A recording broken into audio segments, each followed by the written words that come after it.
Sekarang kita akan ke materi di sesi 1, yaitu tentang pidana narkotika.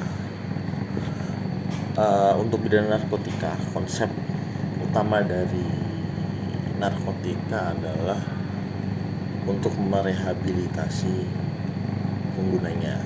Itu sebagai dasar acuannya, karena bisa dikatakan kalau orang-orang yang memakai narkotika ini merupakan korban dari sebuah bahan atau alat yang membuat orang menjadi kecanduan, sakau, dan lain-lain. Jadi makanya konsepnya adalah untuk merehabilitasi. Nah, untuk penyelidikannya itu ada badan yang berwenang khusus, itu BNN, Badan Narkotika Nasional. Itu kayak semacam KPK-nya. Kalau KPK kan kasus suapnya, nah BNN itu bagian untuk kasus-kasus narkotika. Di situ juga BNN memiliki wewenang yang banyak sekali gitu kan, dari penyelidikan, memeriksa, memanggil orang-orangnya yang terlibat gitu kan, terus menyuruh berhenti orang yang menggunakan dan menyalahgunakan narkotika, memeriksa, menggeledah, dan menyita, dan lain-lain. Itu juga merupakan dari wewenang dari BNN gitu. Untuk penyelidikannya itu bisa menggunakan banyak hal, karena wewenangnya juga lumayan luas. Kayak semisal kayak tracking orang gitu kan, kayak pembelian palsu gitu, juga bisa lewat CCTV dan sebagainya. Itu juga dimasukkan ke wewenang dari BNN. Kenapa seperti itu? Karena untuk BNN menindak nantinya setelah dapat orangnya gitu, itu kan juga butuh bukti yang kuat gitu. Nah, bukti yang kuat itu lewat penyelidikan seperti tadi, dengan bantuan dengan mekanisme seperti tadi gitu. Setelah didapat dan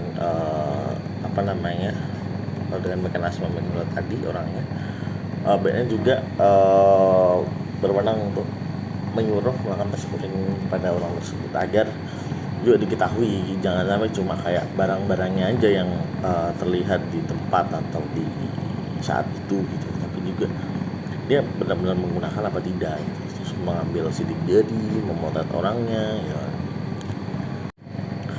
Nah, kerja-kerja yang dilakukan BNN itu guna untuk emang dasar rehabilitasi gitu, dan pendekatan keadilan yang restoratif sebagai pelaksanaan asas Dominus Litis Jaksa berdasarkan pedoman Jaksa Agung nomor 18 tahun 2021. Untuk sebelum masuk ke tuntutannya itu kita juga harus memenuhi pra-tuntutannya gitu kan.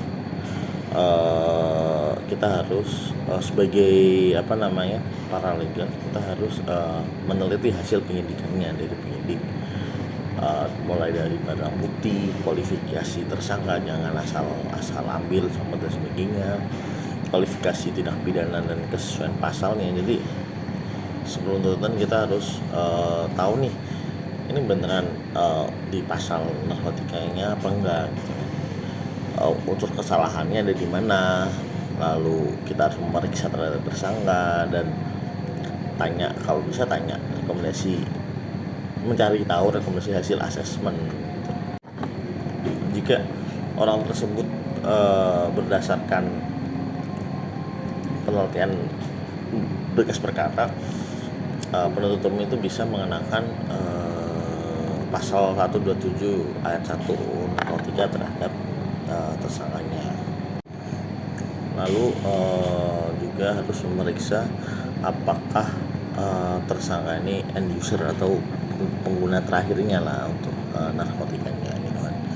Lalu tahu profilnya gitu kan, profil dari tersangka ini. Lalu barang buktinya kalau dia end user itu 1 hari pemakaian gitu. Nah, selanjutnya kalau JPU udah dapat berkas-berkas yang lengkap itu, barang bukti dan tersangkanya, itu nanti kalau sudah memenuhi semuanya, berkas-berkas itu sudah memenuhi persyaratan lengkap, itu bisa langsung dilimpahkan ke pengadilan. Untuk tersangka yang dikenakan pasal 127 tadi, ayat 1 UU narkotika itu bisa dilakukan rehabilitasi hukum.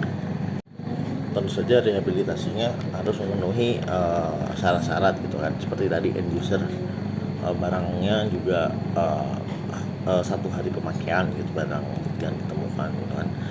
Terus juga ada jaminan dari keluarga atau walinya untuk melakukan proses rehabilitasi hukum gitu kan. Jika tidak bersedia melakukan rehabilitasi, maka tersangka bisa